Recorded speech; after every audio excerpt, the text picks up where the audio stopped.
having all the ventilators lined up in a row in ICU 3 was just crazy. You walk in there and it's nothing like you've seen before, nothing in an MTF that you would have seen. All our training, all our background is in trauma. So where this is all medicine and really sick people, we don't see that, because normally the military, we're a healthy population. We don't have a lot of comorbidities. I had a nurse that had never done dialysis before who stepped in and got trained by the dialysis tech, and Lieutenant Commander Bandy, who has dialysis training back home. So she stepped in and they were able to increase the amount of dialysis they can do per day on patients. We also received more equipment over time, more dialysis machines, more supplies, and they were the ICU nurses. Their full training is ICU 1960. Some came from direct accession, so they had a lot of civilian experience, where this came, where their knowledge came into play for us and for the other staff who maybe weren't that experienced. And the ER nurses were fantastic, and they stepped up to the plate and they knocked it out of the park. Everybody worked together.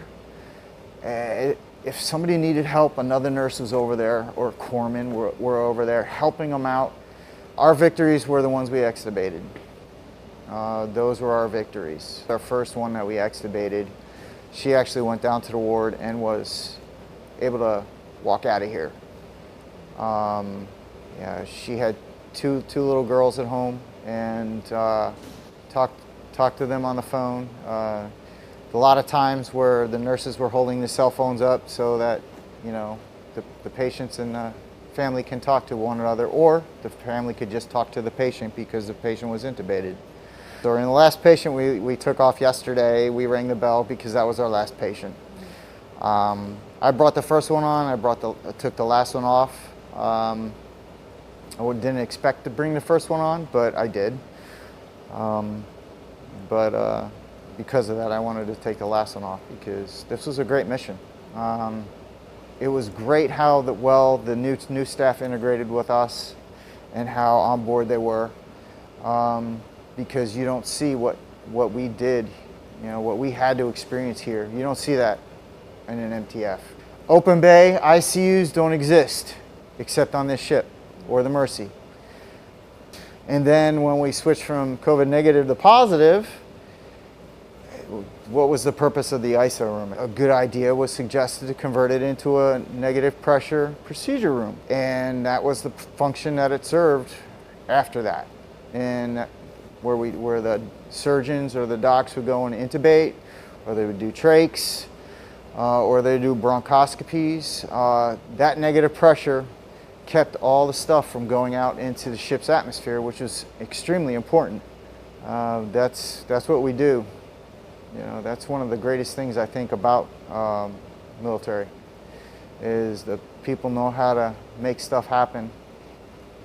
I think what I'm most proud of about the nurses and the corpsmen was the fact that it wasn't my way of doing things. It wasn't anybody's way of doing things. It was just them working together and coalescing as one team. There were corpsmen who acted as extension to the nurses. Why? Because they had to. Why is that important for a corpsman? Because they're the ones that are going to go downrange with the Marines.